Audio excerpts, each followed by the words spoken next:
भारत में दो चीजें कभी भी असुरक्षित हो सकती हैं, एक जनता की जेब और दूसरा किसी समुदाय की भावनाएं। क्योंकि ताजा मामला एक वेब सीरीज का है जिसका नाम है घूसखोर पंडित।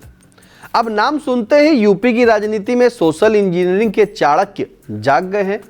बसपा सुप्रीमो मायावती ने सोशल मीडिया पर ऐसा एक्स बाण चलाया कि मुंबई के कला गलियारों में सन्नाटा पसर गया।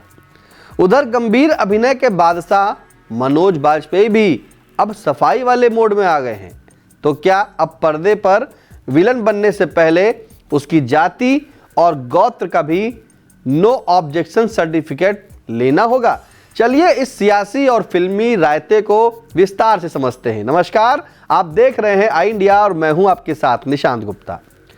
यूपी में चुनाव दूर हो या पास, ब्राह्मणों का सम्मान हमेशा सेंटर स्टेज पर रहता है। मायावती ने जैसे ही घूसखोर पंडित का टाइटल पढ़ा, उन्हें इसमें कला नहीं बल्कि ब्राह्मणों का अपमान और समाज का रोष दिखने लगा। मायावती ने इस पर बेहद आक्रामक रुख अपनाया है। उन्होंने स्पष्ट कहा कि फिल्मों और वेब सीरीज में पंडित शब्द के साथ घूसखोर विशेषण लगाना पूरे देश के ब्राह्मण समाज की गरिमा को ठेस पहुंचाना है। मायावती ने केंद्र सरकार से तत्काल प्रभाव से प्रतिबंध लगाए जाने की मांग की। उन्होंने साफ कर दिया कि पंडित को घूसखोर दिखाना उनके सियासी मैनुअल में फिट नहीं बैठता। लखनऊ पुलिस ने भी देरी नहीं की और फटाक से एफआईआर दर्ज कर ली। आखिर सम्मान का मामला जो है। दूसरी तरफ मिस्टर टैलेंटेड मनोज बाजपेयी को क्या पता था कि पर्दे पर घूसखोरी दिखाना उन्हें लखनऊ के थाने तक ले जाएगा। जैसे ही मायावती का ट्वीट आया, मनोज को तुरंत याद आया कि वो तो भावनाओं का सम्मान करते हैं। उन्होंने तुरंत ट्वीट किया कि उनका इरादा ठेस पहुंचाना नहीं था। अब सवाल यह उठता है कि अगर फिल्म का नाम घूसखोर ऑफिसर या घूसखोर इंसान होता तो क्या कोई एफआईआर होती? खैर, विवाद बढ़ता देख उन्होंने प्रमोशनल मटेरियल हटाने का ऐलान कर दिया है। इसे कहते हैं फिल्म रिलीज होने से पहले ही क्लाइमैक्स की तैयारी। राजनीतिक गलियारों में चर्चा है कि यह सब ब्राह्मण वोट बैंक को अपनी ओर खींचने की कवायद है। राजनीति के जानकारों का कहना है कि मायावती जानती हैं कि जब बात जातिगत स्वाभिमान की आती है तो सियासी फसल अच्छी कटती है।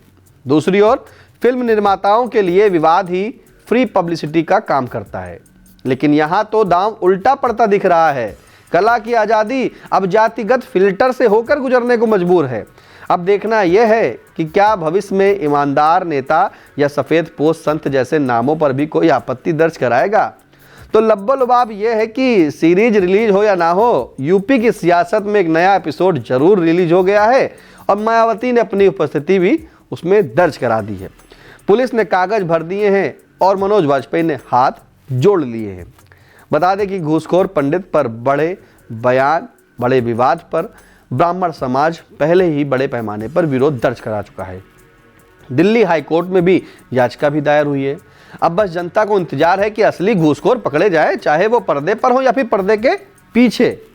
फिलहाल तो इस पंडित वाले विवाद ने राजनीति के मंच पर खूब तालियां बटोरी हैं। तो कुल मिलाकर बात यह है कि पर्दे की घूसखोरी पर सियासत का सेंसर चल चुका है। एक तरह मायावती ने एक्स पर शंखनाद करके यह बता दिया कि ब्राह्मणों के सम्मान की रखवाली अब उनके जिम्मे है। तो दूसरी तरफ मनोज बाजपेयी की मासूम सफाई ने यह भी साफ कर दिया कि कला और रचनात्मकता की असली कमान फिलहाल थानों और राजनीतिक दफ्तरों के पास ही है। अब देखना यह है कि क्या भविष्य में किसी भ्रष्ट किरदार को दिखाने के लिए फिल्म मेकर्स को किसी काल्पनिक लोक की तलाश करनी होगी या फिर किरदारों के लिए कोई जाति मुक्त नया डिक्शनरी बनेगा। फिलहाल तो घूसखोर पंडित के चक्कर में पूरी इंडस्ट्री को राजनीति का पाठ पढ़ना पड़ रहा है, क्योंकि उत्तर प्रदेश है बाबू, यहाँ स्क्रिप्ट फिल्मों की नहीं समीकरणों की चलती है। आपकी इस खबर पर क्या राय है, कमेंट बॉक्स में जाकर जरूर बताएं। और हाँ, जो ये पिक्चर का जो मामला है उसके बारे में जरूर बताइएगा भाई।